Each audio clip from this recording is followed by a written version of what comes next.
Hey, what's up, folks? How's it going? Hope you're having a good morning. Thanks for coming by.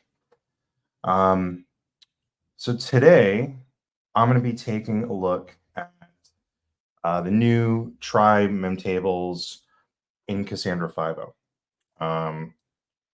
This is to me, this is a really interesting. This is a really interesting feature. I haven't had a chance to play with it yet, and I'm really excited to do so today. So before I start digging in, I just kind of want to talk a little bit about what it actually is, what it means, why I care, and what you could, what you could potentially get out of it. Um, so, a little bit of background. Memtables are the space where, when you do a write to Cassandra, data is written to a commit log, and it's written to this in-memory space called the memtable. And memtables have changed around quite a bit over the years. We have off-heap implementation, we have on-heap implementation, and they've structurally haven't really done, like, there hasn't been a ton of innovation, and really, like, it's not something that you would say, hey, we're going to continuously innovate. However, in 5.0 there is a big change, and I think it's pretty exciting. So basically what we have is we now have the ability to use these trie-based memtables. And so the old implementation is a skip list, and the new implementation is a trie. The reason why tries are cool, and tries, you can also call them prefix trees. Tries do a lot better with regard to the amount of memory that they take up, so they compress a little bit better. As a result, if you can pack more data in, when you flush your memtables to disk, there will be more data in there, which will reduce the amount of compaction that you need to do.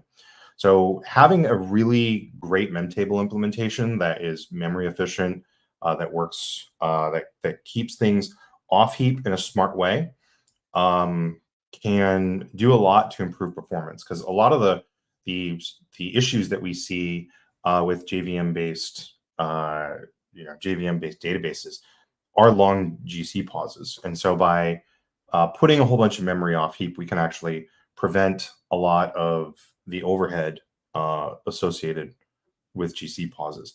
Now, there are some issues that I've run into in the past with off-heap memtables and repair, and if running aggressively at the same time, I have seen some performance issues. So when you hear off-heap, it might be good, might be really awesome, but it might not be like, just because something goes off heap doesn't mean that it's an automatic win. So what I'm interested to do here today is a couple things. So over the next 90 minutes, just shy of 90 minutes, I'm gonna end this around noon.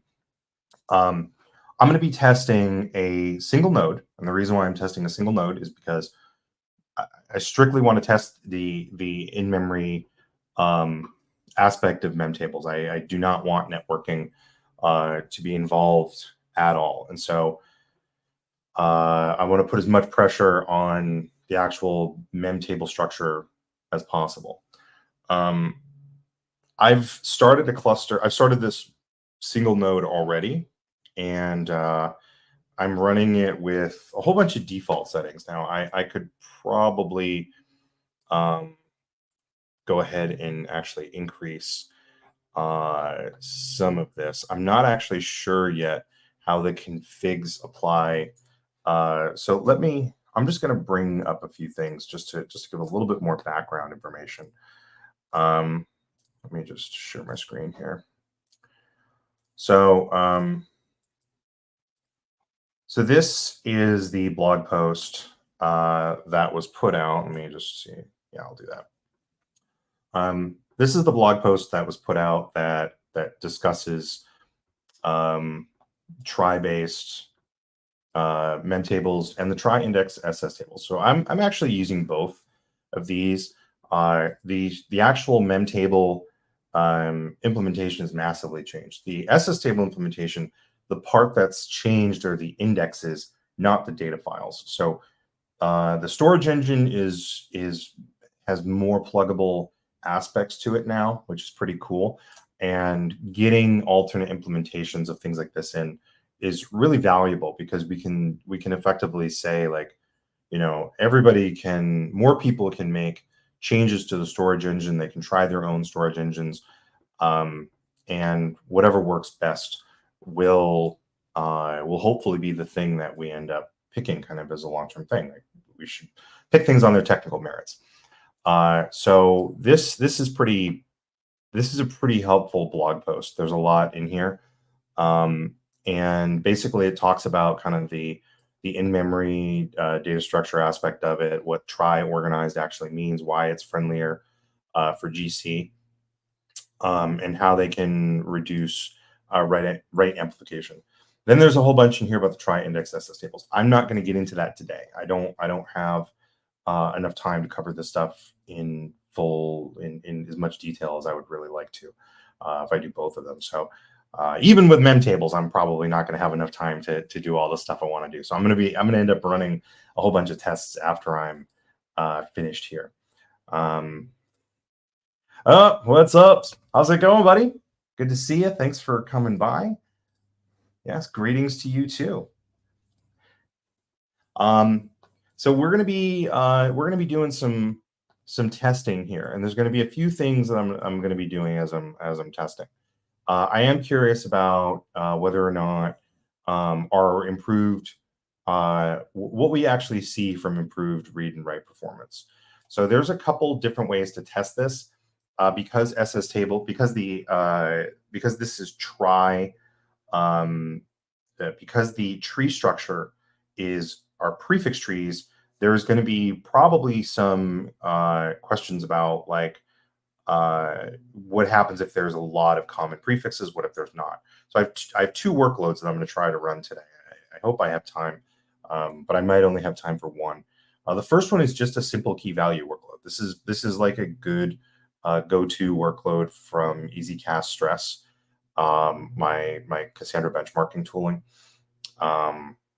And I'm going to be doing everything using EasyCast Lab, which is an environment, a tool for creating lab environments that I've been working on for several years now. It was originally called TLP Cluster.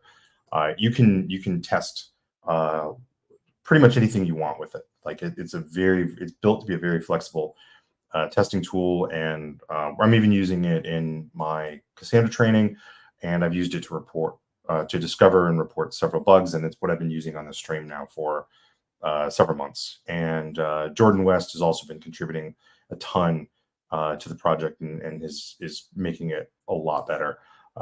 So I definitely would, if you're interested in learning more about it or getting involved in it, hit me up on ASF Slack, Rusty Razorblade. Anyway, so let's dig in here. So we have a couple things that we need to look at. We need to look at how you enable it. How do you even use it? That would be nice. This is interesting. That trie index SS tables, remove usage of key cache. Yeah, it is interesting, and I am quite curious to take a look at that. I have found that key cache can give debatable performance improvements. It really depends on a few factors, but I've actually seen some workloads where key cache can actually make things worse, which is kind of a bummer. I think probably due to churn, to churn on the heap. Yeah, that's a conversation for another time. So there are some options here. I'm just going to bring this up real quick. So we have our new memtable API. There's a whole bunch of configuration options that you can do. So by default, we're actually not going to be using any options. I'm not interested in getting into kind of like trying to make changes and see what happens, because frankly, this is the first time that I've enabled, or maybe the second time I've enabled trie-based memtables. I don't want to start changing things. That's kind of crazy. I want to see what we get out of here. It looks like there are two. So there's a SkipListMemtable and there's a shared SkipListMemtable. I actually didn't see that in the configuration when I looked at it. So I'm not really sure. Interesting. I'm not really sure what's going on there. It's a sharded implementation of the SkipListMemtable, which I assume is to just have less contention, I suppose. Yeah, this reduces congestion from the skip list from concurrent writes. And then our Trie Memtable. So that's what we're going to be using today. So I'm just going to show you. And then here you can see how this works. This is kind of interesting. I have mixed feelings on this config from a usability standpoint, because you have a configuration that you can apparently. What's kind of cool about this, actually, now that I think about it, I was gonna complain, but I actually immediately now I'm like, oh no, this is great. You can create multiple configurations. So if you have some SS table, if you have like some tables where you want a specific type of configuration, you could declare that here. Like you could, if it was really big SS table, I don't know, really big memtables, I don't know why, but you could have different parameters here. So that's kind of cool. And then, so like this, like you can, and then you've got this like notion of inheritance, which is kind of interesting. So it looks like there's definitely some complexity around it, but for a power user, and Cassandra really is still a database that you get a lot of benefit from being a power user. There's going to be some interesting options that this opens up. So I'm looking forward to trying this out. Okay, so I'm not going to go through the README. That's a waste of time. We don't need to do that. Let's just get into the environment that I'm working in. So let's see. I think it's this one. This one. Boom. Okay. So this is a stress workload that I started running before. So I'm just going to stop this for now. What was that doing?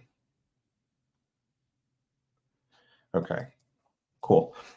Let's just take a quick look here. So this is from the Cassandra instance. So if I'm interested in kind of just looking at what's going on,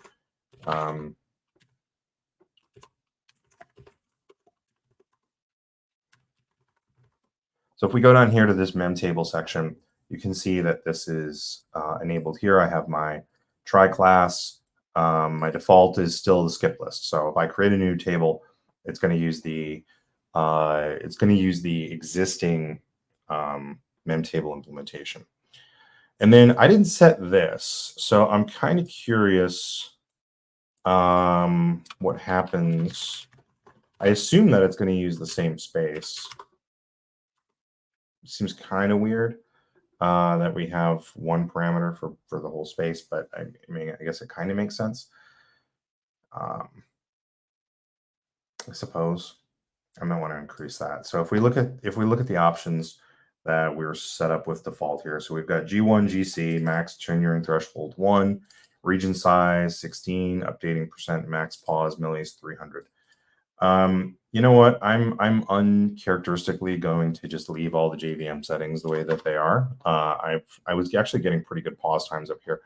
This is a really big box, by the way. I normally do my testing with like one of the R class instances, but this is significantly different. I realize that this terminal is like way too hard to read. You don't need to worry about that stuff on the bottom. I'll make this text bigger. And you probably don't really care about that stuff.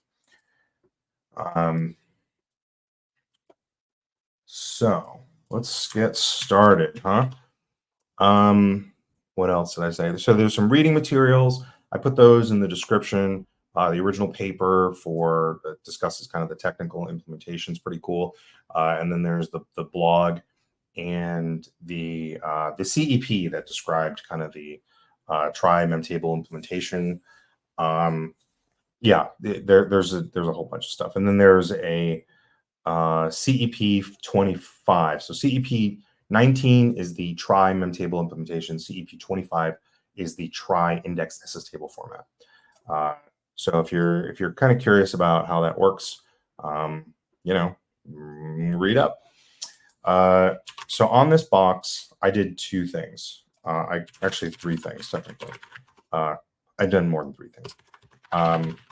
So if I look at the schema and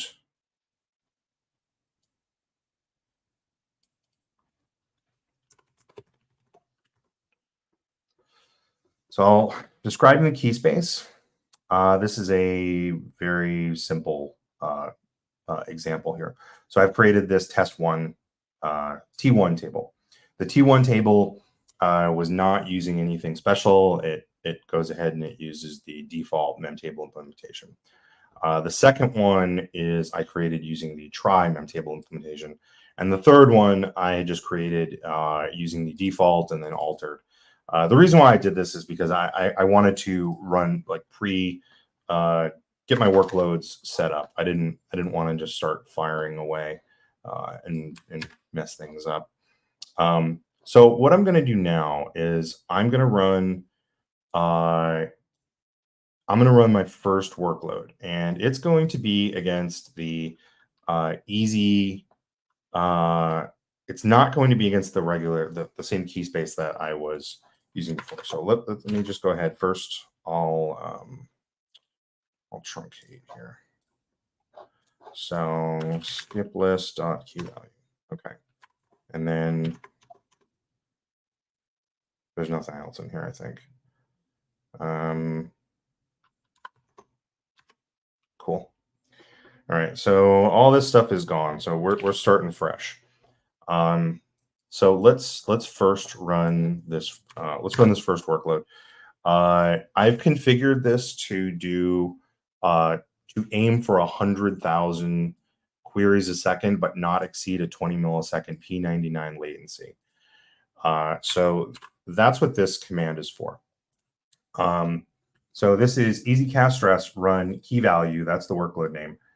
10 million partitions, doing only 1% reads, run for an hour, and we're going to break it in the middle of the run. But do it at 100,000 reads a second with a max latency of 20 milliseconds. And let's just put it in this skip list key space. And I've configured it to use 4 threads. It doesn't really, it probably won't matter. I haven't actually seen this box that I'm using have any issues whatsoever. It's a fairly large instance. It's like a C. What did I do? It is a C. Come on, how do I not have this? C6ID8XL. So this has like 32 CPUs, I think. Yeah, it's got a ton on here. It's got oops.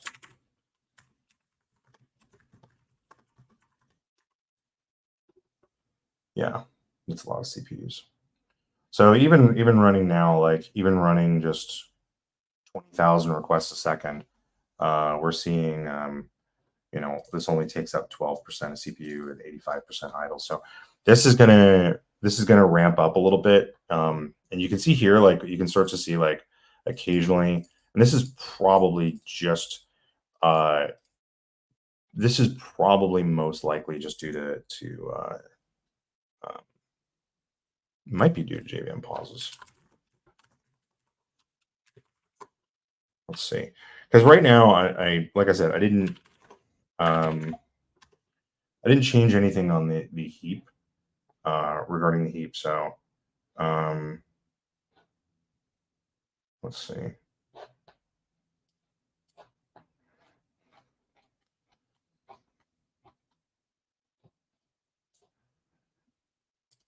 $34 milliseconds. Okay, so that actually kind of makes sense then. If we're seeing like if we're actually seeing pauses. like that, then, and you're going to, until we get a ZGC, a stable Cassandra on ZGC going there will probably be pauses. Regarding sharding instances related to contention, actually tries are always sharding in their skip list because they support only single writer concurrency. Oh, okay. Good to know. So I'm curious if they're always sharded, what the default is on that. Feel free, Dimitri, if you know stuff, chime in, man. I love it.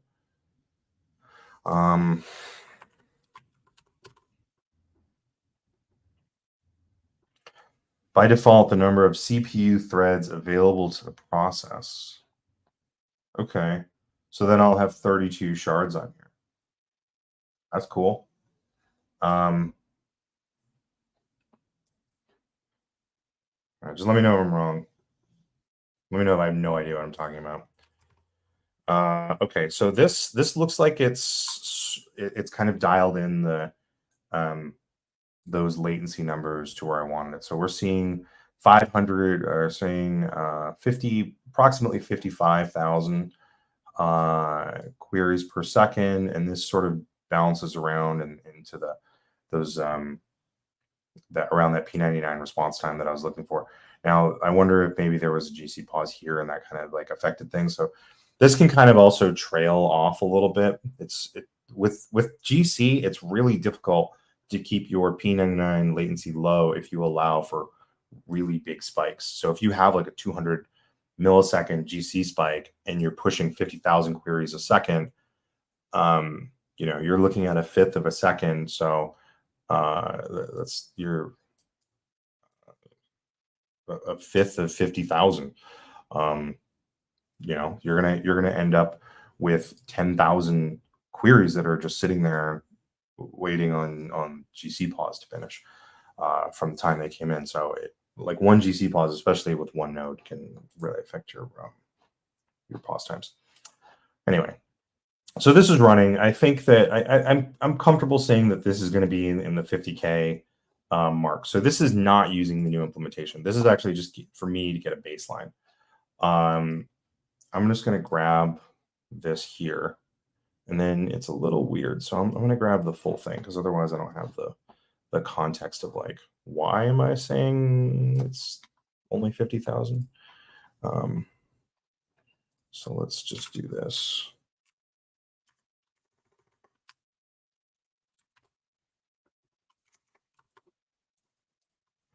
So we are running our first workload, and this is what we got.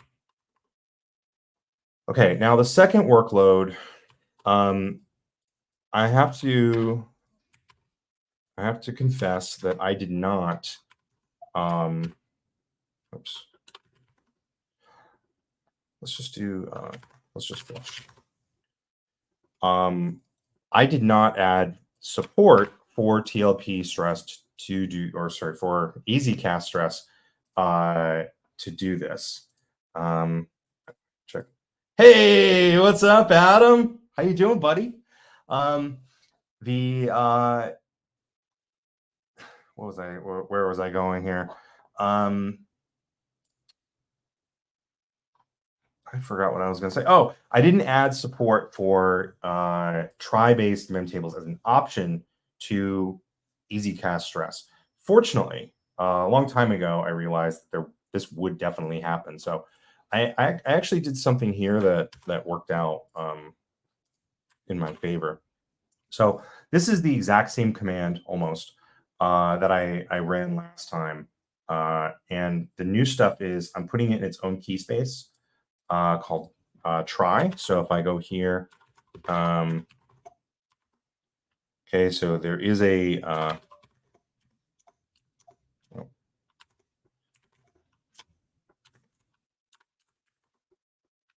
okay, so this is actually already here. So I'm just going to go ahead and drop that. And now when I run this, it's going to create it the same as it did before, and it's going to use all the same parameters. But before it And by the way, my first one, just to make sure, was in skip list. So skip list is over here, and it was using memtable default. This one right here, then after it sets everything up, you can pass --CQL and do like custom options. So the reason why I wanted this is because I was like, well, what if I want to have like a workload that runs like, there's 20 fields in it, and then I work with someone because I work with customers. I fix a lot of stuff, and what if someone says, hey, I have like 4 materialized views on here. It's nice because you can pass in CQL and you can just arbitrarily modify the workload. So if you just want to know what it's like to have additional materialized views or secondary indexes or something, it's really easy to do. Hey, what's up, Adam? It's been a little bit.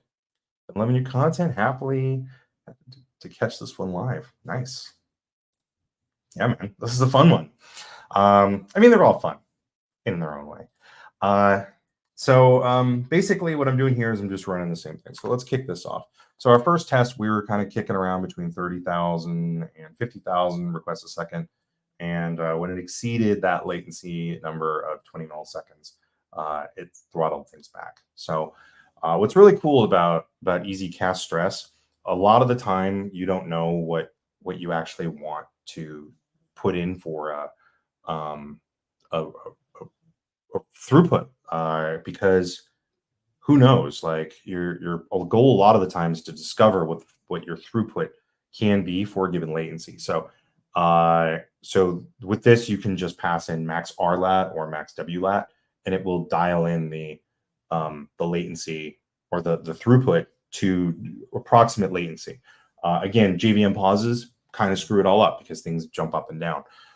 But it's better than running the same test 500 times and like hoping that you eventually get it right.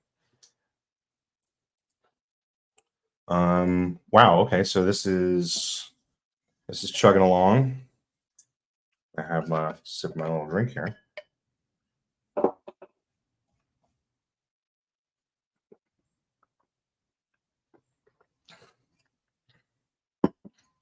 Wow. Okay. So my initial reaction to seeing my write latency still hovering at 1 millisecond for P99 when we're already at 60 something thousand writes, 67,000, we're still at 1 millisecond write latency. Wow.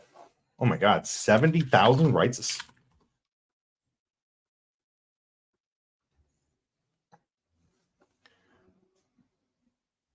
So the only difference between this workload and the other workload was the memtables. Like literally everything else is the same. And we're coming up on 80,000 requests a second, and we're still seeing incredible latency numbers. This is really, really wild. Like the first test, remember, this is almost all defaults. Like I've changed hardly anything here. That's a pretty impressive improvement right out of the box. I am blown away by this. 86,000 requests a second now, still 2 milliseconds latency. Let's just take a look here.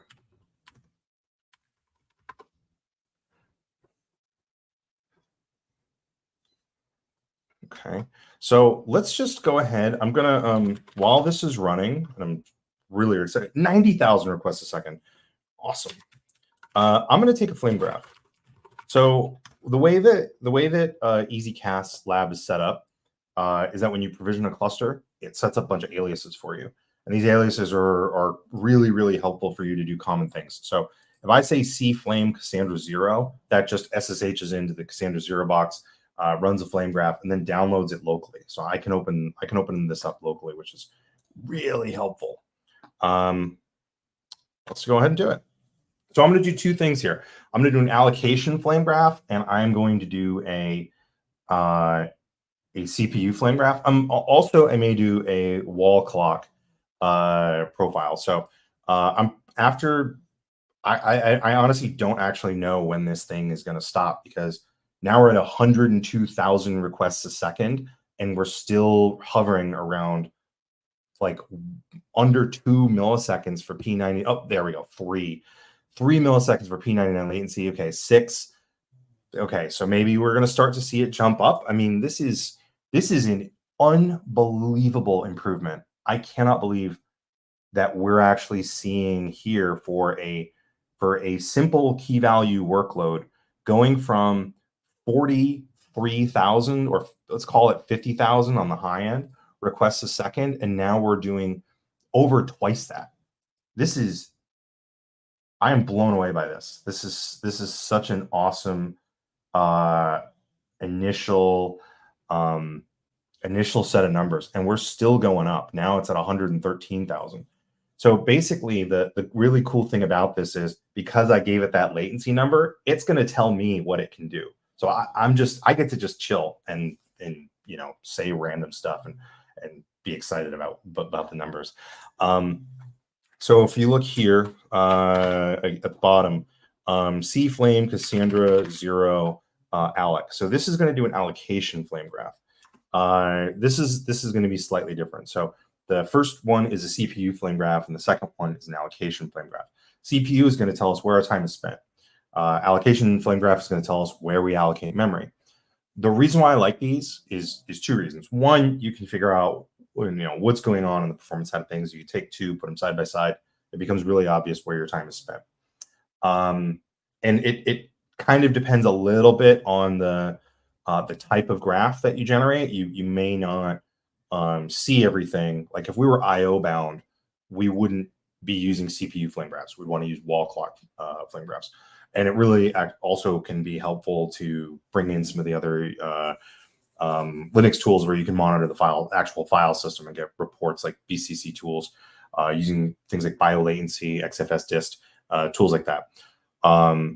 By the way, I'm just going to stop for one more second and say we are now up to 137,000 requests a second at, let's call it 10. I mean, I'm seeing it at 941 right now. It was at 5, but 140,000 requests a second at 9 milliseconds latency. This is incredible. To go from 40,000 requests a second all the way up to 150,000. This is, so 120 was a 3x improvement. Let's call it, I keep changing my numbers around. 50,000 requests a second was the initial one. We're about to hit 150,000 requests a second. Yeah, we just did, and we haven't seen a single, it hasn't reported once that it's exceeded 20 milliseconds, which it did in the other one. So we're now doing 3 times the throughput on writes just from memtables. This is a yes. I am so impressed. I am so excited to get to see this get released. Honestly, I think this is, every release I've said this is like the best release, but every release really is the best release. Like, I've been using Cassandra since 1.1, and going from it was Thrift. I actually really like CQL. I think CQL is fantastic. There's a lot of opinions around whether or not you want to have a structured database. Some people don't care about structure. I think databases need a structure.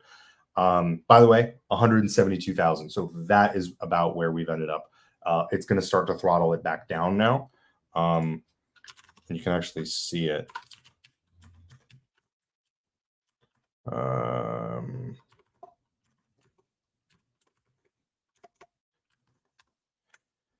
So here we have the rate, the optimizer is telling us what it's doing. So we've exceeded our max latency.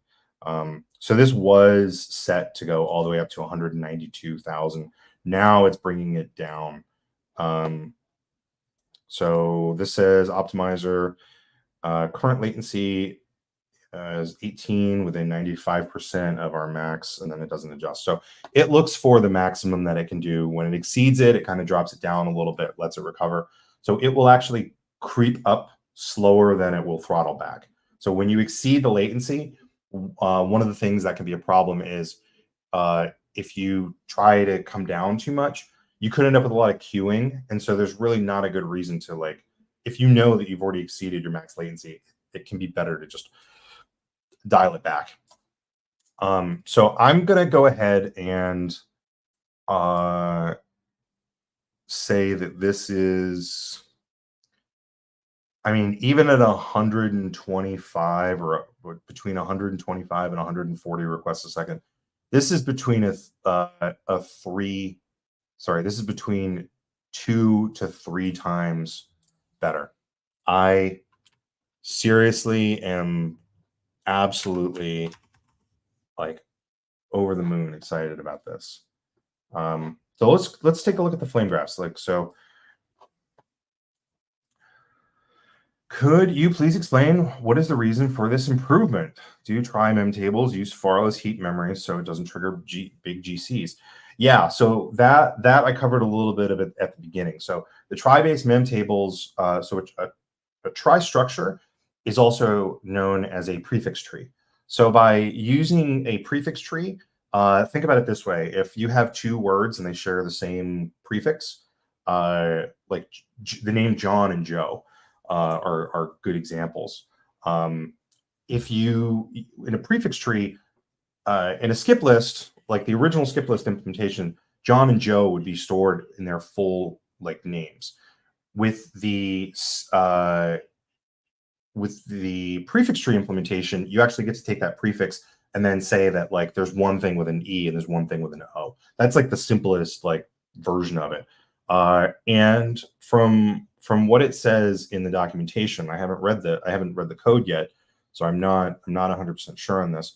But it's putting more stuff off heap, which if managed well can massively reduce GC pauses. So I suppose another test would just be to go with off heap memtables.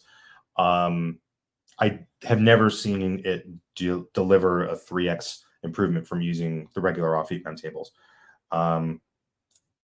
Also, the whole partition key part of memtable was moved into off heap, so a lot of overhead related to objects has been removed. Awesome. Okay. Dimitri knows everything I don't. I love it. So we're going to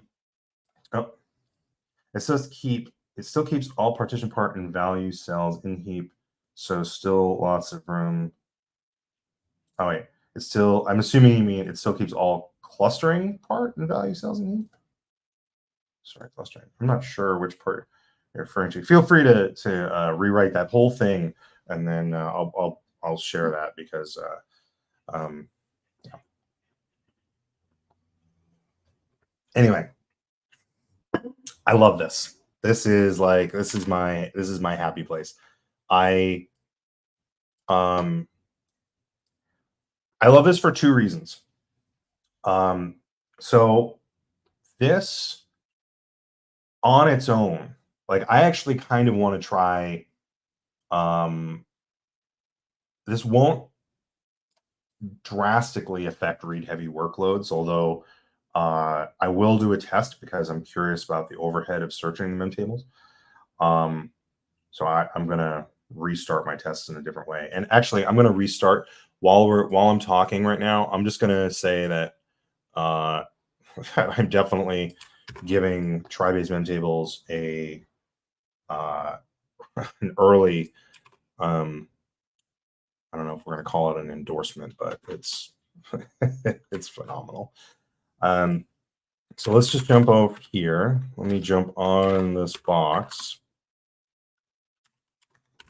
I'm going to flush everything, and then I'm going to rerun the original test because why not? And I'm gonna take a flame graph. So I'm just going to grab these now. So see how I have these 2 things here. So this first one This was a CPU with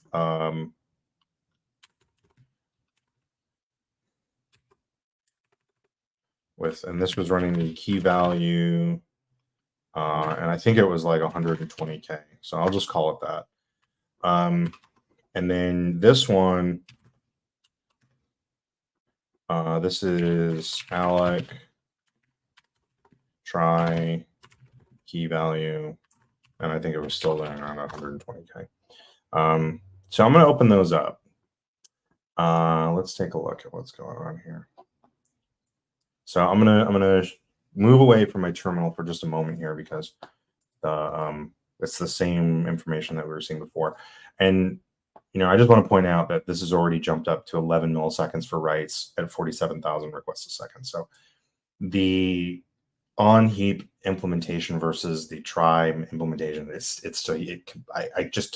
I can't get over how much better it is for this for what I've done so far. And then I'm just going to grab a quick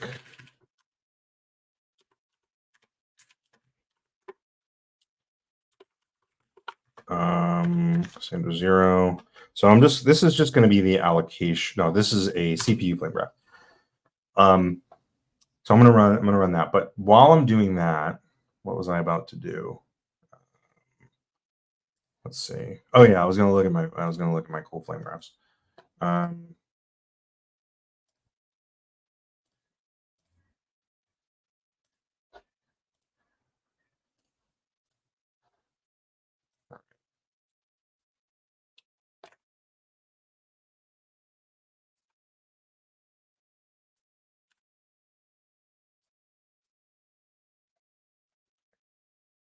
So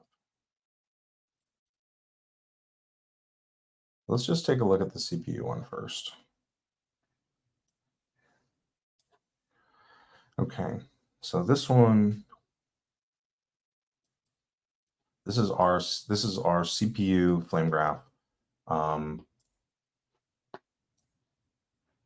Memtable is kind of a 3-level map of partition key to map of clustering key to map of column to cell. So the first level has been moved off heap fully, and the current trie other levels are still on heap. Okay, interesting. Well, even with that not done, it's a mind-blowing improvement. So love it. Thanks, Dimitri. I really appreciate your chiming in on this stuff.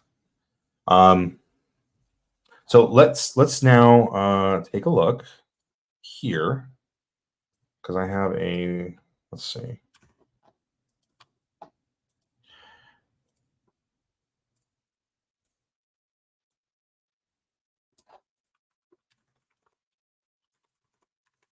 I really need to make it so that I can specify a name on these things, because right now it just gives me a date. And I'm like, no, I need names. I need scripted names in my flame graphs. So this is a, let's see, CPU skip list 50K. Yeah, so it's 50. I'm happy calling it 50K, but I wouldn't call it any more than that. I'd say that's fairly generous.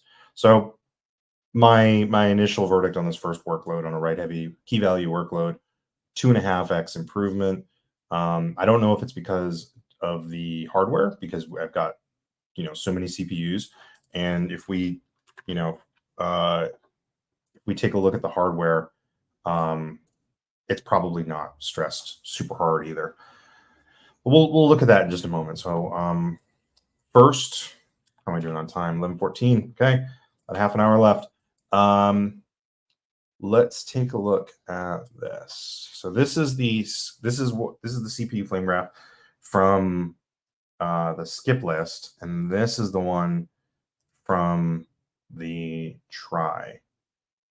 Sorry, this one's the trie, this one's the trie, this one's the skip list. So let's just see if, okay, so here we have our skip list memtable put taking up 15% of the CPU. So if someone wanted to read this, Am I sharing? Yeah, I'm sharing this. If someone was interested in learning about the code base, this is one of the reasons why I like Async Profiler. In fact, using profilers using a profiler is one of the ways that I learn about this code base, because I don't know the code base as well as a lot of other people. I just don't commit a lot of code. So like I don't remember all the class names. I don't remember like, oh, this touches this. Like it just isn't in my brain. So when I want to understand how something works, I'll take a profile, and then it can refresh my memory, or it tells me where to look. Like here, this is what's going on. This is what you need to know. So why does this take a long time? Well, apparently it's because we do a call for concurrent skip list dot get and concurrent skip list put if absent. So skip list memtable dot put. I wonder what is going on there. I guess we get it and then put it if it's absent. We could look at that. Anyway, and they're coming from the same place here. So it's like, and they're clearly like, it's column family store apply, right? This is a write. Storage proxy, perform locally, mutation, apply. Like you can look here and you can see from the call stack, if you just read the class names, they're descriptive enough that it's pretty obvious what's going on. So SkipListMemtable.put is just putting stuff in this concurrent Java skip list. The try implementation, yeah, so this is using this looks like it's a little bit less. So try memtable put. So let's just go here. Let's do column family store.apply, because it's the same. Will that work? Yeah. So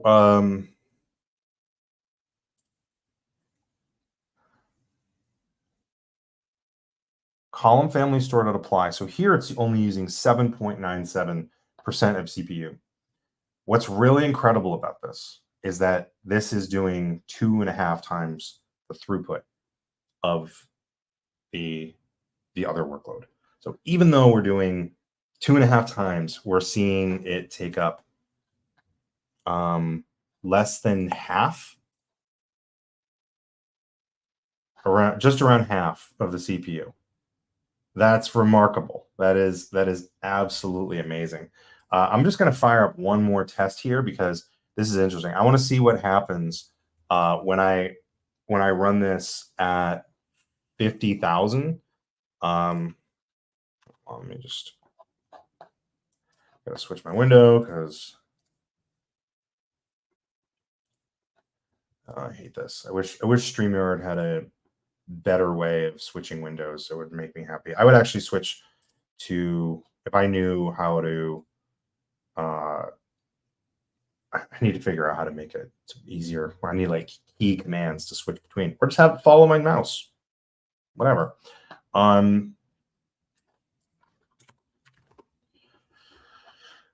So when we look here, the really interesting thing about this is that this box is fairly fairly big, and what might be happening here, I mean, almost certainly this is going to be related to GC pauses. Like the numbers don't fluctuate this much when your CPU is this low. So if I go down here, I can, man, I actually can't.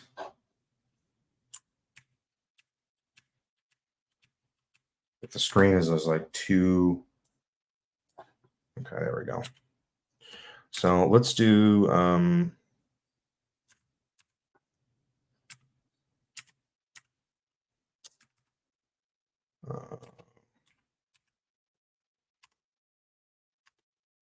get rid of this.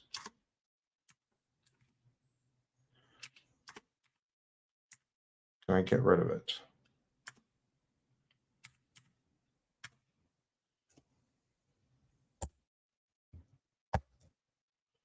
All right. Because I just don't have the space for it. So Let's see. F10. Done. All right. Now if I go here and I sort by the percent CPU, so in this workload, so I've got some compaction, I've got some native transport. Okay. Yeah, I am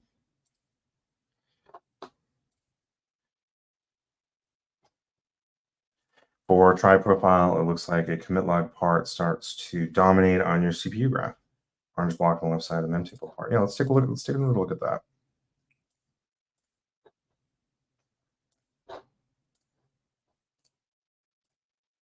Here we go. So this is our try part. And let's just check out how much the commit log is taking.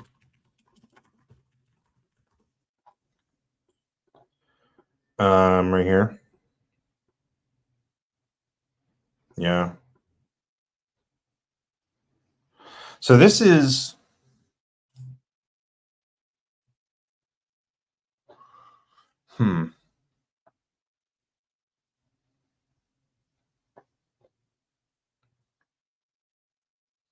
interesting.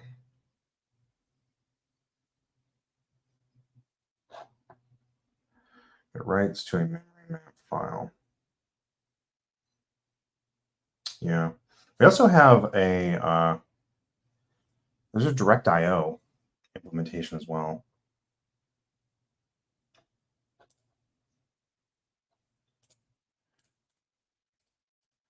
Can you paste bin your flame graph? Sure. Why not? Just remind me later. I'm not going to remember. I can share. Happy to share all these flame graphs. I actually have the whole thing is actually it's almost completely set up so that you can just take the directory, and I want to make it. Yeah, no problem. I want to make it so that you can just take the whole directory and like give it to somebody, and they can reproduce your entire environment. So I'm also trying to like log. I need to get it so it logs all the commands. But I'm trying to also do it so I don't have to like set up more infrastructure, because I really don't want to run like Elasticsearch and Kibana like just to like log all my stuff. So if I'm looking for an alternative where I can basically collect all of my logs that are being any shell commands that are being run remotely, and I want to bring them all down locally. Gotta get that figured out. Okay, so it makes sense that this is a memory map file. Yeah, file map fault. Okay. So the commit, we disable the commit log, we'll probably see. Yeah, that's true.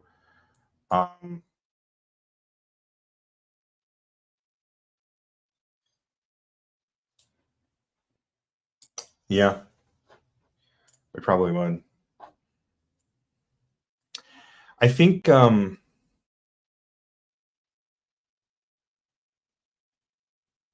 also be worth trying the direct IO version. Or I haven't looked at, honestly, I haven't looked at all the commit log options in a while. It would be interesting to have a fully async commit log. Where there's just a full, like a non-blocking commit log that gives you no guarantees, but like it's better than not having one.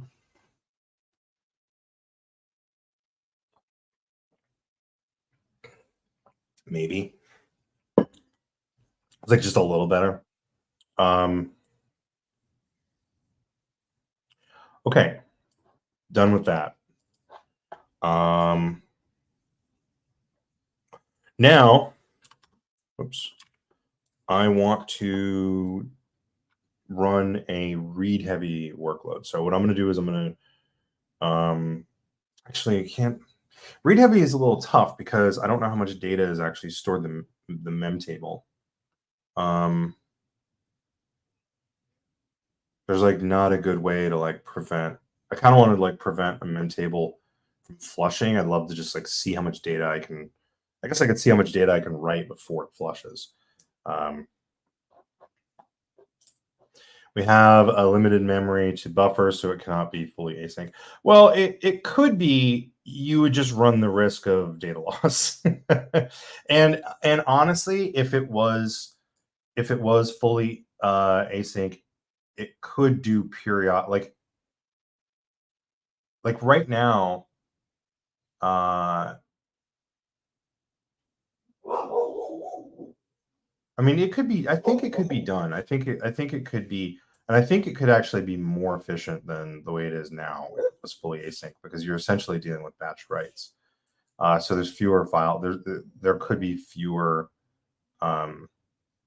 system calls. So you would basically have like, you know, some buffer, and be periodic and be just like flushing that buffer asynchronously with fewer system calls. I believe that it might be doable,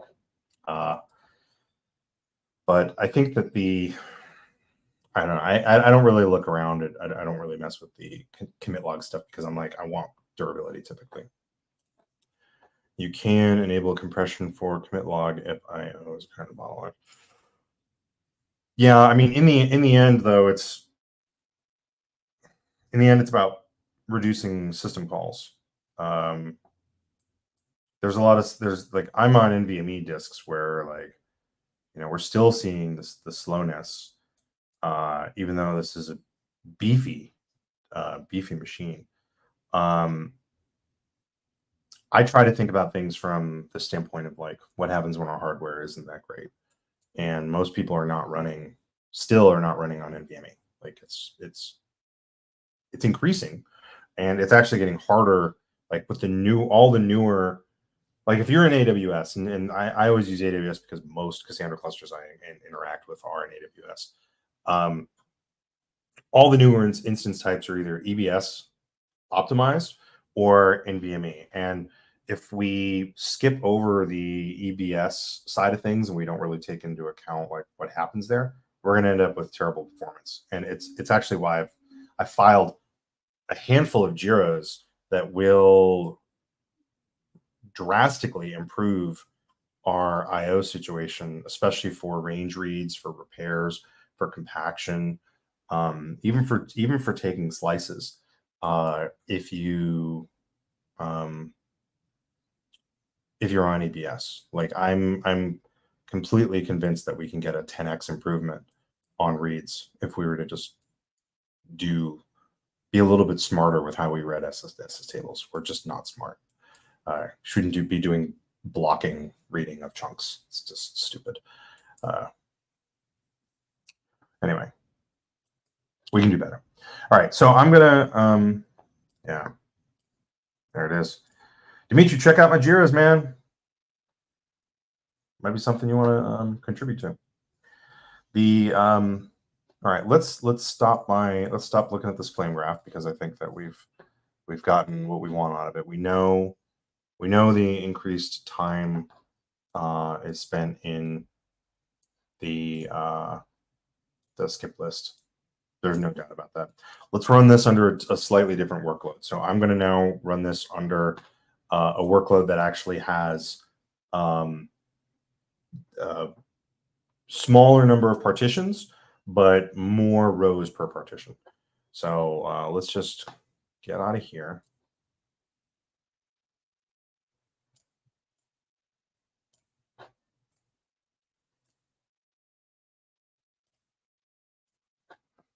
Okay. All right, let's kill that.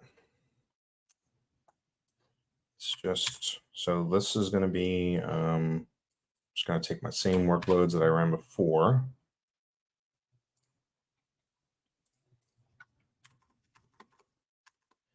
Okay, I got about 15 minutes. So this one, hopefully I can run, let's see. JetBrains Fleet. Why are you being so weird? Random. I think it's called, let's see. EasyCast stress list will tell you the workloads that this comes with. So I'm going to use random partition access. And I'm going to cut it down to only 1,000,000 partitions. And then if I do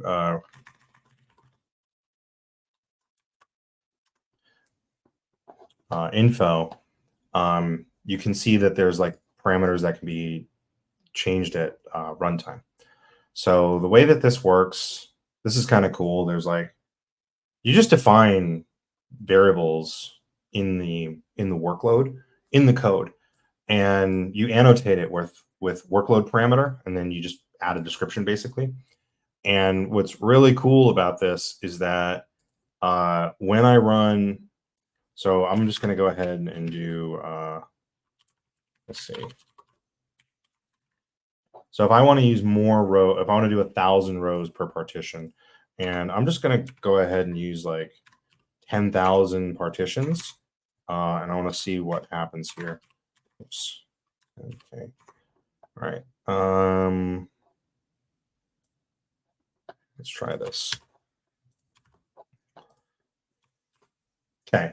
So if I do this, I should see there's 1,000 rows per partition. So, you know, assuming that there's a different performance profile, we'll become aware of it pretty quickly. And I'm just going to leave this at the same thing, 100,000 max WLAT 20. Hopefully we'll, if it doesn't, one thing that's kind of cool is it won't just like, it will only, so there's a warm-up phase, and the warm-up phase is a little, like originally it was like kind of dumb. Like if you put like some really high number, like 1,000,000 requests a second, it would just blast all the way there and it wouldn't matter like what you were doing latency wise. Now it actually like slowly steps up to that latency rate, but it uses the same, it uses similar rate limiting logic. So the warm-up phase, like if you tell it not to exceed a certain rate limit, if it can't get there, then it won't put more load on the database. So that's a fun time. Anyway, so now I've got this thing going. So we've got our, this is the skip list. So let's just wait until it gets to a reasonable point, and then I'm going to go ahead and oops, make this a little bigger, easier to see. Once this is running full steam, I will take another flame graph. So this is kind of a little, I guess this is interesting. So this is our random partition access. Let's just jump on the box and see what's going on.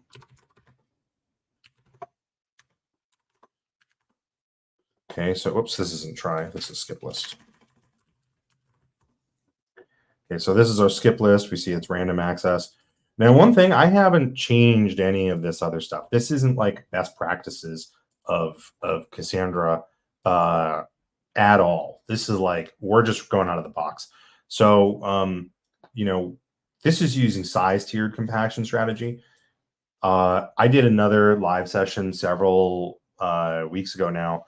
And I was looking at UCS, and I think that UCS is probably, I think it probably makes sense to never run size tiered compaction again. I just don't really see a good reason for it, because UCS actually addresses a whole bunch of the flaws in size tiered while still being friendly for write heavy workloads. So for workloads that size tiered would have been used, like if your disks are slower and you know you've got like mostly writes, but you're not dealing with some sort of immutable time series where TWCS would be a good fit, and your disks can't keep up with LCS, so you're using size tiered, it would be totally reasonable to just say, like, once you're on 5.0, just switch to UCS, because you get it won't end up giving you like, I don't know if there's a hard limit in here in this, but because it's partitioning SS tables out, you run less of a risk of having absolutely massive SS tables. So I think that it's like it might be into like 4, or it might be by token range. I can't really remember what it is off the top of my head, but because it's partitioning them, if you had a situation where you were like, oh great, I have like 200 gig SS tables, and it's if now they're 50 gigs, that's a significant improvement. And the other thing, I'm pretty sure it's breaking them on token boundaries. The reason why that's so important is because if you end up bootstrapping a new node into the cluster, you want to be able to take advantage of zero copy streaming. So UCS and zero copy streaming actually play really well together. If you've ever done anything where you're like bootstrapping a new node into a cluster and you're sitting there and you're going like, this is crazy slow, and you're using Cassandra 3 or anything before Cassandra 4, I really recommend getting upgraded to 4. 4 is a lot better, and then the UCS improvements are going to make it a million times better.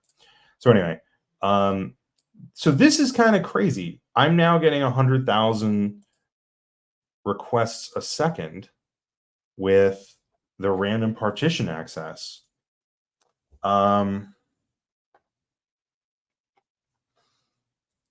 So there might be something about the key value workload that is less friendly than the random partition access, because I think that the data payload is the same. To be honest, I think it is the same. So maybe there's less allocation happening in the skip list for because there's fewer unique keys. So it doesn't have to. I don't know. Maybe. Let's take a flame graph and see what's going on.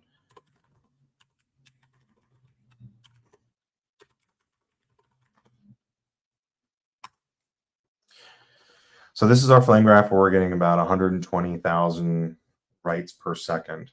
I have just a little bit more time, and then I'm going to stop this because it seems to be bouncing around in the 120,000 range. I'm going to stop this in a couple seconds, and right after I get my flame graph.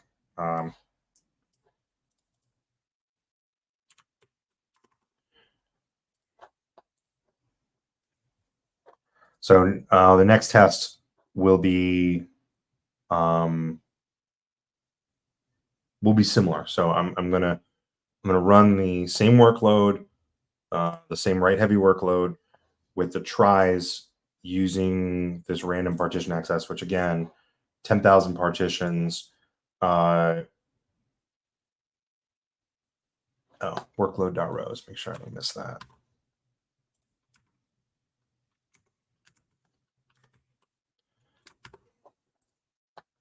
All right. So this is over here.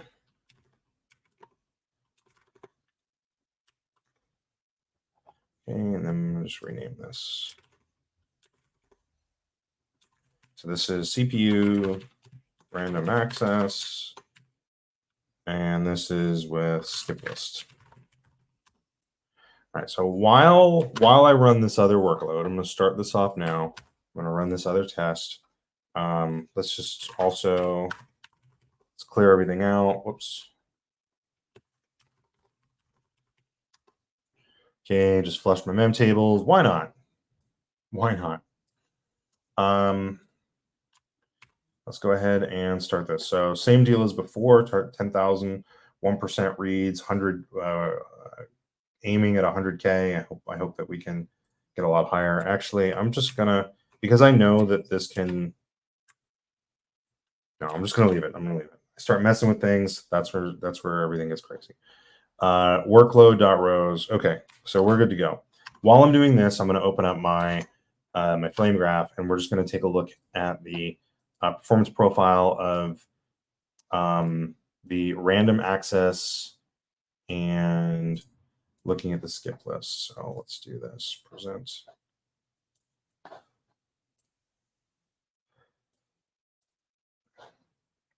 All right.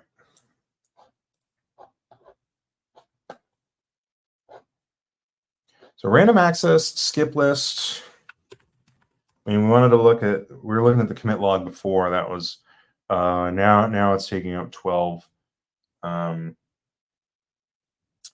the CPU there. What's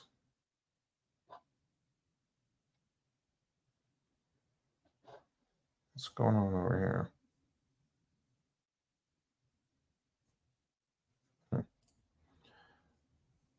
Why is that happening?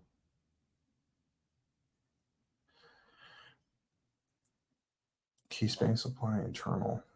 Key space apply internal. Why is this? It's like almost the same stack. It's a little bit different. Well, oh, maybe it's a it's probably a system metric. Yeah. Yeah, it's compaction. Wait, no, I was looking at the wrong one. Storage proxy, run lambda, run mutation apply. This, I'm not actually sure why there's two different paths here. Perform locally, sending into.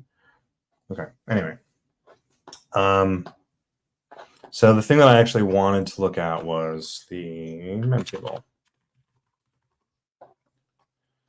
So this is at CPU random access at 100 something thousand. Okay,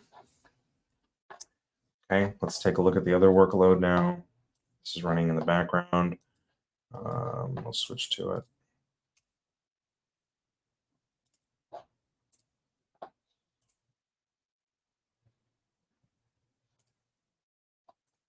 All right, yeah.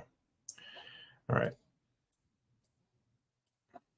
Okay, so now this one, we are chugging along 85,000 requests a second, still at 4 milliseconds latency. Oops.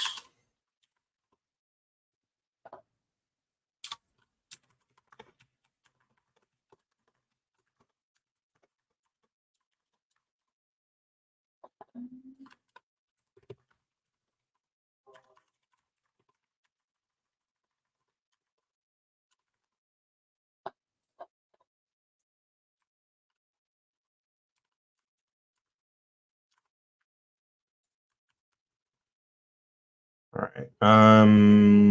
What am I doing here? Waiting.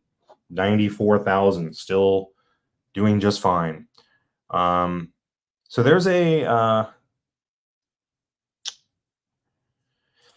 let's see. I wanted to get a little bit of information about the system calls because you know, we're not seeing a ton here, but you know, for 15% of the user time and then 3% in system time.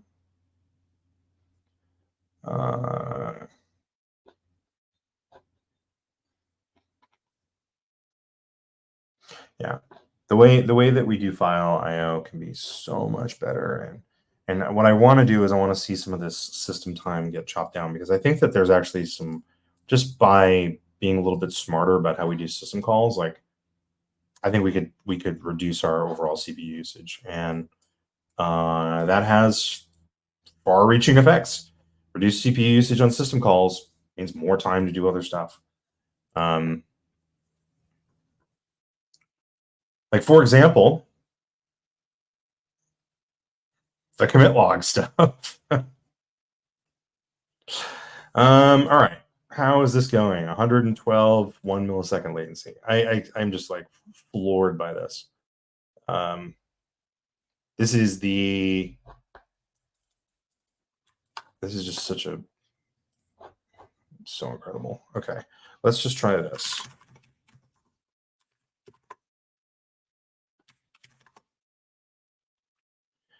Okay, CPU dist is an interesting tool. What I want to know is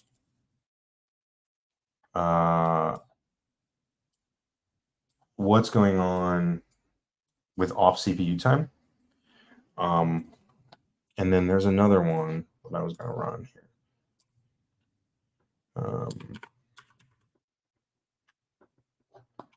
There we go. This is actually what I want. Syscount.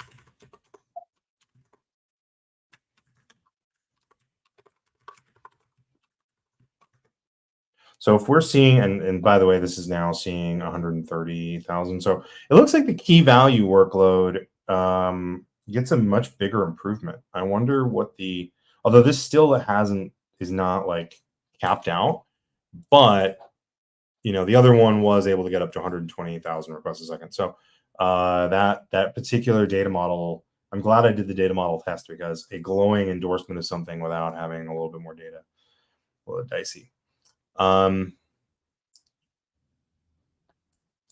Okay, so let's do this. We're going to, no, we're not going to do that. We're doing,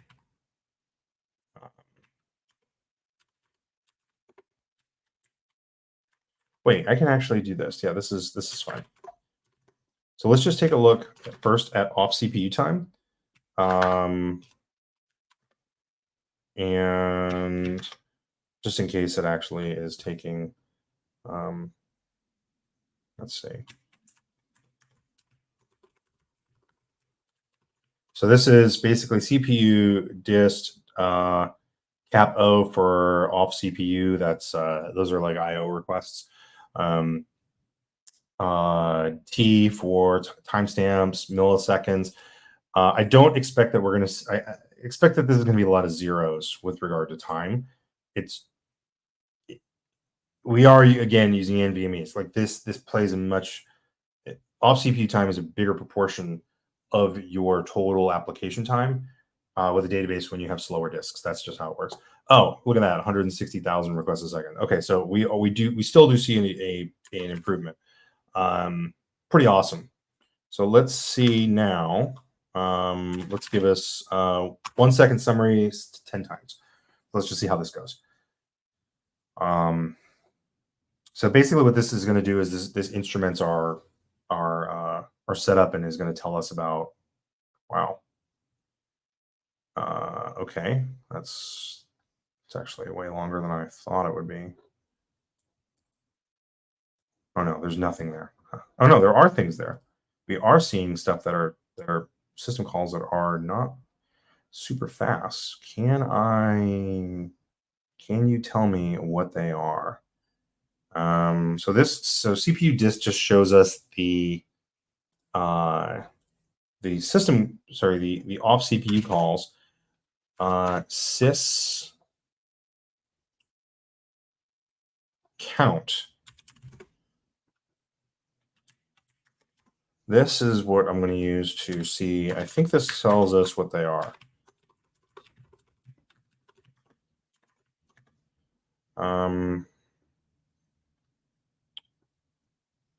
It's interesting that they do. This one takes a I. We'll do 10 seconds, and then we'll just do top 10, I guess. I do want to see the latency. Count by process and not by syscall. Okay. Let's just see what happens when I run this.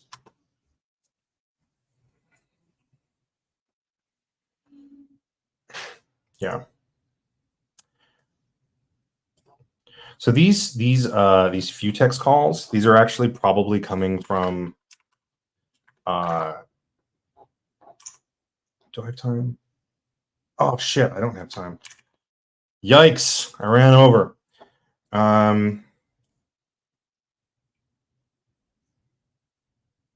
Sometimes delegates local read write to another thread, and sometimes uses an optimization to do a read within the same thread, which is used for the network. Yeah, but if it's one, it's weird because it's only one node. There's nothing else going on. Like there is no. So I'm like, why wouldn't that be deterministic? I was kind of assuming that it might just be like originally I was like, oh, maybe it's an internal internal thread. not the.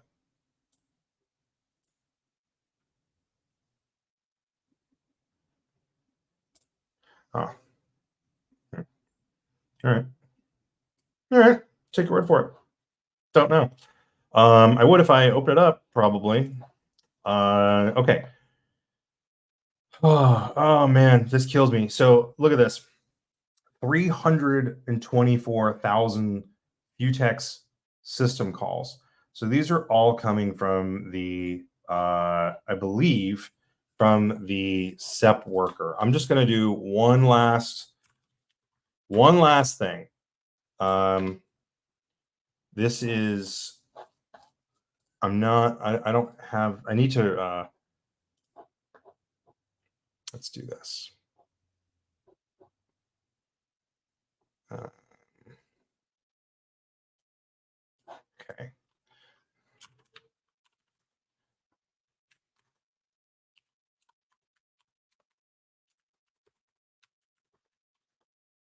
So what I'm doing here,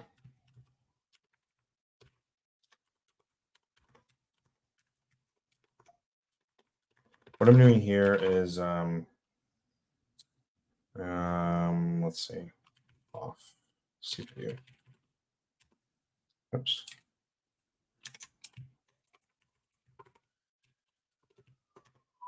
Okay, so this is an off CPU profile. I need to add this to my tooling to just make it easier to run. But essentially what we have here, all those system calls that I saw here that I'm like, this is dumb. This is almost certainly because of the SEP worker. And there's like this whole thing where it like spins threads up and down. And I'm really actually quite curious to see what it looks like replacing that with just either cache thread pool or going up to JDK 21 and using the virtual thread pool. But I don't have any data on it yet. So, and that's like, that's like actual work. I don't have time. So once this is done, I will download it. So this is my final. I'm just going to take this as my final number here, by the way. So we're looking at about the same for, yeah, it looks like it's about the same. Oh, then I'll of course I say that, and then it's like, actually, how about we do 140,000 in your face? All right.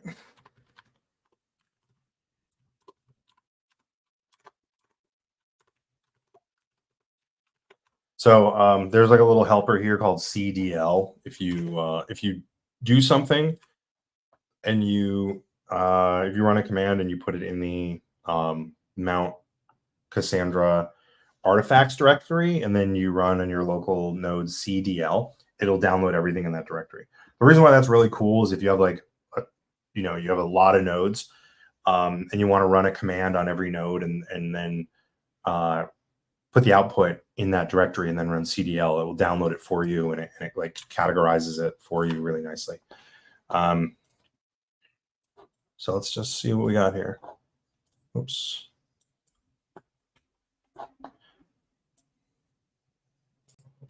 Okay. Store. So grand finale. Here we go.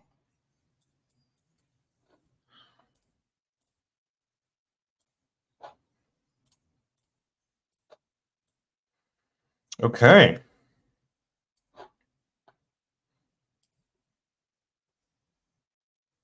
Our time, our off CPU time,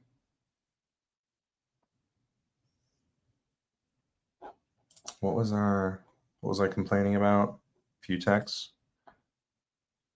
So we actually have a lot of, we have stuff going on here. So this is the SEP worker where it tells it to park, it looks like over here.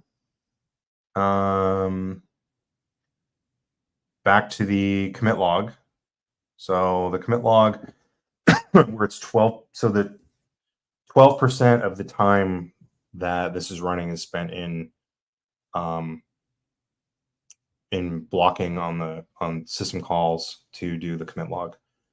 And then and the other thing about this, you can't have a GC pause in the middle of a memtable operation. So depending on how long these are taking, it could potentially be making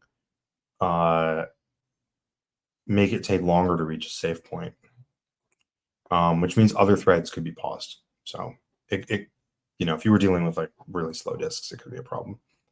And then all this time, this is, so one thing to keep in mind here is that this isn't actually like necessarily terrible, although it hurts me to see it, the amount of time that it takes to park threads, this sep worker do wait spin thing.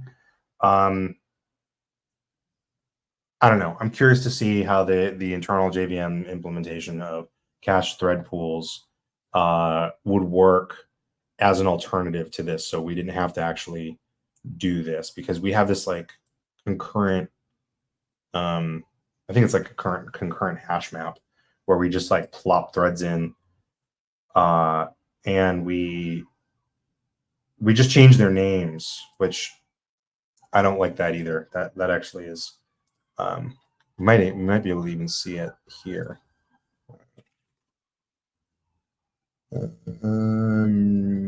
Not seeing it.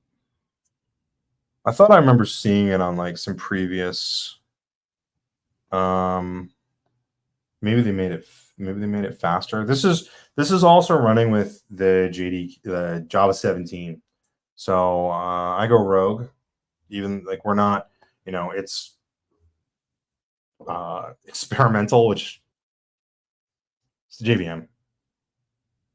There's probably going to be stuff that's broken, and it might be with like your tooling. It can't be instrumented the same way. I don't think it's like the worst thing in the world. Let's see. For a small number partition, we have majority of work within partition objects, which are the same, and high-level map is small. So the difference between the trie and skip should not be that big. Okay. All right. Well, look, I'm going to wrap this up. This has been my you know, a fun hour and a half.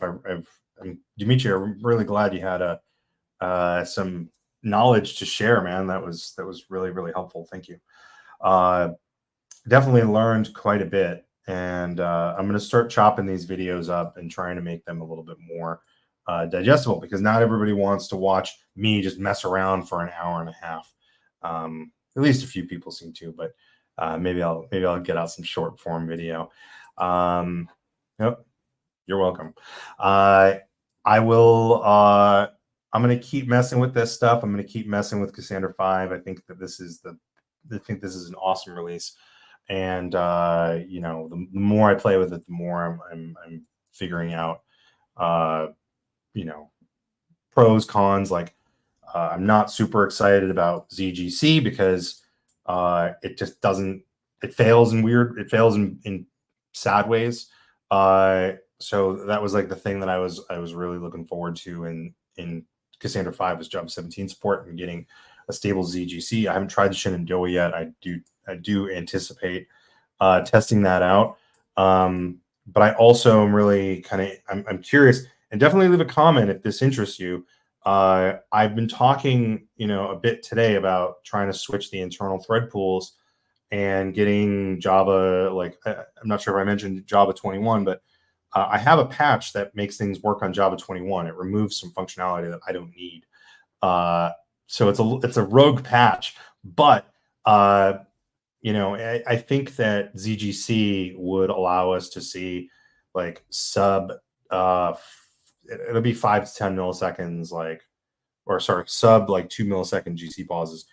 From what I've seen with ZGC non-generational, it's been excellent.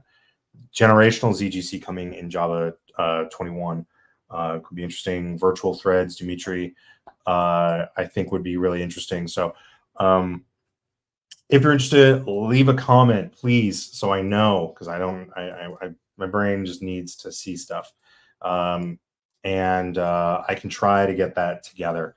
I am considering doing a just getting kind of some of this stuff out there so that we can demonstrate it. And what's really cool is that EasyCastLab has the ability to build, so it builds AMIs for you. But what you can do is you can actually add a Git repo, and it will, like, that's actually how this. I'm just going to take 2 seconds. I'm going to show you this right before I go. Let's see. Oh no, I don't have time. Sorry, I don't have time. I'll have to do it at a future date. But what you can do is you can just patch a block of YAML, rebuild the AMI. It will have all the versions of Cassandra and whatever Git repos and custom branches that you want. So I've actually tested multiple custom builds. This right here, what I'm using today, was a custom build. This was 5.0 branch as of this morning. So I rebuilt it. It takes about half an hour to rebuild the whole end-to-end chain. If you just want to rebuild the Cassandra portion, it's like just a few minutes. So it'll go ahead, it rebuilds it. It gives you all of them in one directory, and it's really, really easy to use. And so this is like, I'm literally just trying to build the best tooling possible to understand Cassandra. So hopefully you like it. Anyway, that's it for me. Thank you very much. I will see you next week. As of right now, I believe I will have Patrick McFadden on. We're going to be talking about some of the stuff that's going on over at DataStax. I'm pretty excited. Patrick was my boss back in the day, back when I was at DataStax, and it was great working with him. So I'm really, really excited to hear about what's going on kind of Astra and how the entire development model inside DataStax seems to have changed. So it's pretty cool. I want to learn a little bit. So, all right. Thank you, everyone. Really appreciate it. Leave a comment if there's something that you want to see, and I'll see you next week. All right. Bye.